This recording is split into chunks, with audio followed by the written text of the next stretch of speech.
Sac passé les Captain Emmanuel de Captain Dev, on se retrouve pour une vidéo un peu spéciale. Aujourd'hui, je vais te parler de ce que j'aurais aimé savoir avant de commencer YouTube. Alors maintenant, ça va bientôt faire un an que j'ai commencé YouTube. J'ai commencé fin mars, je crois. Je vais regarder. Paf. Donc j'ai commencé YouTube le 19 mars 2019. On est en janvier 2020. Ça va bientôt faire un an. Il y a eu pas mal d'évolutions, il y a eu pas mal d'épreuves. Et je vais t'en parler dans cette vidéo. Donc si tu me connais pas, moi c'est Emmanuel, tu es sur la chaîne Captain Dev. D'habitude, je parle de développement web, mais là, je fais cette vidéo spéciale pour un peu te donner l'envers du décor sur l'aventure YouTube. Donc, reste bien jusqu'à la fin de cette vidéo. Si jamais le développement web t'intéresse, n'hésite pas à t'abonner à mes emails privés. Le lien est juste en bas dans la description. Donc, au jour d'aujourd'hui, je te mettrai un petit screen. Là, au moment où j'enregistre cette vidéo, j'ai fait 20 000 vues depuis la création de la chaîne, 1500 heures de visionnage et je suis à 989 abonnés. Juste en aparté, un grand merci à tous ceux qui regardent mes vidéos, à tous ceux qui me suivent. D'ailleurs, j'ai la vidéo pour les 1K qui arrive bientôt où je donnerai un peu plus de visibilité sur l'avenir de la chaîne. Donc un gros merci à vous tous. Maintenant que j'ai démarré YouTube, j'ai plus en plus de personnes dans mon entourage avec qui je peux en discuter. Produire la première vidéo et sortir la première vidéo, c'est vraiment un des trucs les plus durs. Ça, on n'en parle pas du tout, parce que forcément, tous les youtubeurs que tu connais, tu les vois, ils ont déjà, je sais pas combien de milliers d'abonnés, et en fait, tu te rends pas compte à quel point appuyer sur enregistrer la première fois, c'est compliqué. C'est compliqué parce que t'as peur. On va en revenir juste après, on va y revenir. Donc ouais, la première vidéo, en fait, elle est toujours dégueulasse. Je mâche pas mes mots, elle est dégueulasse. C'est-à-dire qu'elle ressemble à rien, le son est crade, tu t'y reprends à 15 000 fois, et ça, peu de gens te l'expliquent. Mais c'est pas grave, le but c'est de s'être lancé, et en fait, je regrette pas du tout, mais c'est vrai que la première vidéo, elle fait très mal. Ce qui se passe en plus, c'est que tu enregistres ta première vidéo, tu la montes, tu passes une semaine sur un montage, et là, il y a un truc qui va venir te bloquer, c'est de vouloir toujours viser la perfection. Et en fait, en démarrant YouTube, je me suis vraiment rendu compte que j'étais perfectionniste et que ça pouvait pas durer. Parce que ta vidéo sera jamais parfaite. Une vidéo parfaite, ça n'existe pas, il y a toujours des défauts. Je vais pas tous les citer parce que même moi, il me retourne encore le cerveau, mais en gros, elle sera jamais parfaite. Et accepter de produire un truc pas parfait et de le sortir devant potentiellement des milliers d'yeux, c'est compliqué, mais il faut passer cette étape-là. Et une fois que tu l'as passé, c'est là que ça commence vraiment.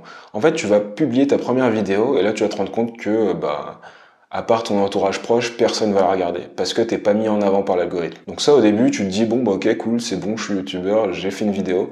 Et après, il se passe rien. Du coup, tu te dis, bon allez, je vais commencer à publier un peu plus. Moi, on m'a beaucoup conseillé de faire une vidéo par jour. J'ai eu beaucoup de mal à atteindre cet objectif-là. J'ai jamais vraiment atteint. Et c'est pas grave parce que finalement, j'ai réussi à essayer de mettre du contenu de qualité, entre guillemets, du moins c'est les retours que j'ai, dans chaque vidéo que je fais. Je pense qu'en une vidéo par jour, j'aurais beaucoup raconté ma vie et c'était peut-être pas le plus intéressant à ce moment-là. Par contre, si tu veux faire une vidéo par jour, là, il faut zapper le montage. Tu te doutes bien que tu vas pas passer 30 minutes à enregistrer, 2 à 3 heures de montage, 1 heure de publication. Donc voilà, faut vraiment, si tu veux publier une vidéo par jour, faut vraiment s'entraîner à parler. Tu vois, là, je m'entraîne à parler, là, je parle, je mets quelques E. Ma première vidéo, je te garantis que chaque phrase c'était donc on va faire donc les PWA, c'est tu vois, et ça pareil, c'est une chose, t'habituer à parler devant la caméra, ça vient au fur et à mesure, et pour ça il faut faire des centaines de vidéos pour t'améliorer et puis avoir besoin de faire des jump cuts dans tous les sens. Donc la cadence, c'est un truc où j'ai eu du mal à me caler. Là, je me suis rabattu sur une vidéo par semaine en essayant d'apporter un contenu de valeur. C'est suffisant. D'ailleurs, il y a pas mal de personnes qui me disent qu'ils n'ont pas le temps de regarder toutes mes vidéos. Même si, c'est pas une raison pour en faire moins, mais une vidéo par semaine, pour moi, c'est un bon timing et ça me permet de bien réfléchir à la valeur que je vais essayer d'apporter. Après, il y a le truc des commentaires. Les commentaires, en fait, c'est assez paradoxal. Parce qu'en fait, sur ton audience, tu vas avoir 90% des gens qui ne commentent pas. Donc en fait, imagine que sur 100 personnes qui regardent ta vidéo, tu vas en avoir 95 qui ne commentent pas, tu vas en avoir un qui va te tracher et tu vas avoir le reste, donc les 4 autres, qui vont te dire que c'est génial. Donc en fait, dans les commentaires, tu as toujours les extrêmes. Bien sûr, ça fait super plaisir quand tu as un commentaire motivant qui te dit de continuer, que ça a aidé. Bien sûr. Mais la vaste grande majorité ne commente pas. Donc Cette majorité-là, si tu veux la cibler, il faut juste regarder ce que les gens font, et c'est-à-dire qu'il faut regarder les analytics. D'où l'importance de maîtriser tes analytics. Et donc ouais, ces commentaires positifs, ils font hyper plaisir. Les commentaires qui sont neutres ou négatifs, bah ça fait toujours moins plaisir, on va dire. Les commentaires trop négatifs, moi je les vire de la chaîne, parce que s'ils apportent rien de constructif, et que c'est juste pour dire t'as fait de la... clairement... je vois pas l'intérêt de les laisser. Par contre, dès qu'il y a des commentaires où je suis pas d'accord, j'essaye de répondre dans la mesure du possible en restant cordial. Et si on a des avis qui divergent, bah écoute, c'est pas grave, on a le droit. Mais tant que c'est dans le respect, il n'y a pas de souci. Donc ouais, j'essaye vraiment de répondre à un maximum de commentaires. Tant que je peux le faire, je sais que peut-être, si la chaîne grossit, à un moment donné, ce sera plus possible de le faire, mais j'essaye de le faire dans la mesure du possible. Voilà. Donc si t'as pas eu de réponse à ton commentaire, j'en suis désolé, c'est peut-être que je l'ai pas vu, mais en tout cas j'essaye de le faire très régulièrement. Un autre truc qui fait flipper quand tu démarres YouTube, c'est que tu te dis je vais démarrer, je vais faire une première vidéo, et en fait tu te dis qu'est-ce que je vais faire en deuxième vidéo. Et ça en fait, cette peur de la feuille blanche, elle a pas duré longtemps pour moi, parce que je me suis organisé. Donc en fait, dès que j'ai une idée, je la note. C'est aussi simple que ça. Tu la notes quelque part, donc j'ai ma base de connaissances. Je te referai une vidéo dessus, je te mettrai sûrement le lien là.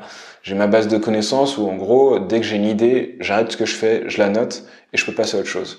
Pourquoi? Parce que en fait, le cerveau humain, il est très mauvais à se rappeler de ce genre de choses qui deviennent par éclair de génie, tu vois. Et moi, du coup, je sais que le peu de fois où j'ai essayé de me dire, ok, je vais m'en rappeler, je m'en suis jamais souvenu. Donc voilà, je préfère les noter. Au moins, elles sont là.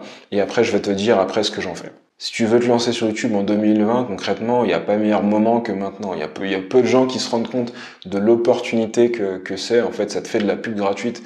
Oui, tu vas devoir travailler sur le long terme, mais YouTube, c'est un marathon. Si tu pensais faire un sprint, en fait, tu as juste quelques exceptions qui vont buzzer au bout de quelques vidéos, et la plupart des autres ne décollent jamais. Et pour ceux qui bossent le plus, ça décolle tout doucement. Donc faut vraiment le voir sur le long terme, comme un investissement sur le long terme qui te permet après de créer une audience, d'avoir une influence si c'est ce que tu as envie de faire, de vendre de produits comme moi je fais par exemple dans mes formations. D'ailleurs, je parle de mes formations seulement dans mes emails privés. C'est un peu plus doux comme méthode de vente. Je sais qu'il y a beaucoup de haters qui détestent qu'on vende des trucs sur YouTube, mais par contre, si j'active les pubs, ça va pas les gêner. Alors qu'en activant les pubs, en fait, je vais vendre mon audience à Pampers pour des couches ou Gillette pour des rasoirs. Mais bon, bref, après c'est une question de... On n'a pas les mêmes valeurs si tu veux. Donc concrètement, le truc le plus important, c'est d'essayer c'est pas d'essayer, le plus important c'est de se former à comprendre l'algorithme. Il y a YouTube, on peut pas le nier, il y a un algorithme, il y a un fonctionnement bien particulier. Dire que personne ne sait comment ça fonctionne, c'est faux. C'est complètement faux. On sait dans les grandes lignes comment fonctionne l'algorithme, ce qui marche pas. Et en fait, tant que tu t'intéresses pas à ça, ta chaîne ne décollera pas en fait. Et donc, il faut se former pour savoir quelles sont les grandes tendances, comment la plateforme fonctionne, quels sont les codes de la plateforme. Et il faut aussi expérimenter. Et pour expérimenter, il faut sortir des vidéos. Là, j'ai déjà tourné au moins 40 vidéos. Donc, je sais pas si tu te rends compte de la charge de travail. Et encore, il y a des gens qui font bien plus. Mais 40 vidéos, sachant que en moyenne, je prépare plusieurs heures à préparer le sujet, je prépare les mots-clés, je prépare le titre, je prépare la miniature, je prépare le contenu et le plan de la vidéo. C'est pas juste des vidéos pour te dire salut, comment ça va, je vais acheter une baguette de pain, même s'il y en a qui le font très bien et ça peut être très intéressant quand c'est bien amené. Et en fait, il y a peu de gens qui se rendent compte de la charge de travail pour une seule vidéo. Donc après, je vais passer finalement le tournage, c'est là où je vais passer le moins de temps en fait. Une vidéo que tu vois comme ça qui doit faire qui fera peut-être environ 8 minutes. Je vais passer entre 15 et 30 minutes à la tourner. Le temps de setup, mon setup est rudimentaire, donc je vais pas forcément le compter. Mais après, je vais passer plusieurs heures au montage. Et en fait, pour chaque vidéo, il y a peu de gens qui se rendent vraiment compte du travail nécessaire, même si au début, il faut essayer de faire au plus court possible. Et donc j'en viens justement à la stratégie en fait. Pour moi, chaque vidéo doit avoir une stratégie et ça, si t'en es pas conscient, ça sert à rien de te lancer sur YouTube. C'est-à-dire que chaque vidéo doit avoir un but. Le but de cette vidéo, c'est d'essayer de toucher une audience un peu différente, qui n'est pas forcément une audience de développeurs, c'est pas forcément mon audience habituelle. Donc voilà, faut tester plein de trucs, faut tester différents formats. Faut tester différents types de vidéos. Et en fait, si tu me suis depuis le début, tu as remarqué que je fais beaucoup moins de vidéos de code parce que c'est une audience encore beaucoup trop petite par rapport à la taille de ma chaîne. Donc je préfère un peu élargir le sujet pour essayer de grossir un peu plus et d'être plus crédible vis-à-vis de l'algorithme. Un autre truc aussi où là tu vas sûrement déchanter, si tu pensais faire de la thune avec YouTube directement via les pubs, tu vas devoir attendre un peu. En fait, pour activer la monétisation, donc c'est-à-dire les pubs dans les vidéos, il faut atteindre 1000 abonnés et 4000 heures de visionnage au cours de la dernière année. Et en fait, si ta chaîne grossit de manière assez lente mais régulière comme la mienne, tu te rendras compte que c'est pas pour tout de suite. Sachant que après, selon les sujets que tu abordes, tu vas avoir ce qu'on appelle un cost per mile. Le CPM, en fait, c'est le taux que YouTube va te payer pour 1000 vues, qui peut varier entre 50 centimes et 10 euros selon les sujets.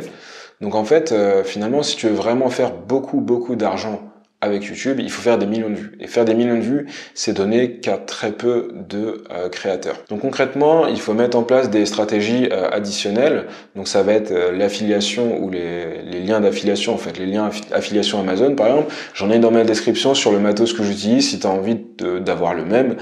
Toi, ça te coûte rien en plus et moi, ça me rapporte quelques euros. Ça me rapporte entre 3 et 5% de commission. Et moi, j'ai aussi le business à côté de vente de formation. C'est-à-dire que pour les personnes qui ont besoin d'aller encore plus loin dans des sujets en partie technique, je vais vendre des formations. C'est un échange de valeur en fait. Je te vends une formation qui va te servir et qui va t'aider à progresser contre de l'argent. Je préfère ça plutôt que d'avoir un Tipeee. Donc voilà, les revenus YouTube, si tu pensais faire de la YouTube monnaie, c'est mort. Et ça, je le savais déjà parce que j'avais déjà pas mal bouquiné avant de me lancer, bien sûr. Mais concrètement, c'est le genre de truc, on se rend pas compte à quel point il faut être énorme sur YouTube pour vraiment faire de l'argent avec les pubs. Donc voilà, c'est tout ce qui m'a un peu surpris en démarrant YouTube. Et n'oublie pas que si tu veux te lancer, je pense qu'il n'y a pas de meilleur moyen que maintenant. D'ailleurs, en parlant de ça, je me tâte même à faire une deuxième chaîne. Quand l'audience de la première chaîne, la chaîne Captain Dev, sera stabilisée, je ferai sûrement une deuxième chaîne. D'ici là, tu trouveras peut-être un lien en description, hein, pas sûr, sur la création de contenu, parce qu'en fait, j'ai vachement appris en création de contenu, en termes de podcast, de vidéos, de prise de vue, d'audio. C'est là où j'ai vachement progressé cette année et ça pourrait être cool de partager ça, mais je veux pas le faire sur cette chaîne parce que c'est des sujets complètement différents, donc ce serait un peu bizarre. J'aurais en fait deux groupes d'audience sur la même chaîne, ça risque de me porter préjudice. Voilà, cette vidéo est terminée, vidéo un peu différente de d'habitude. N'hésite pas à t'abonner si ça t'a plu, mets un petit pouce bleu et moi je te dis à bientôt sur Captain Dev. Ciao!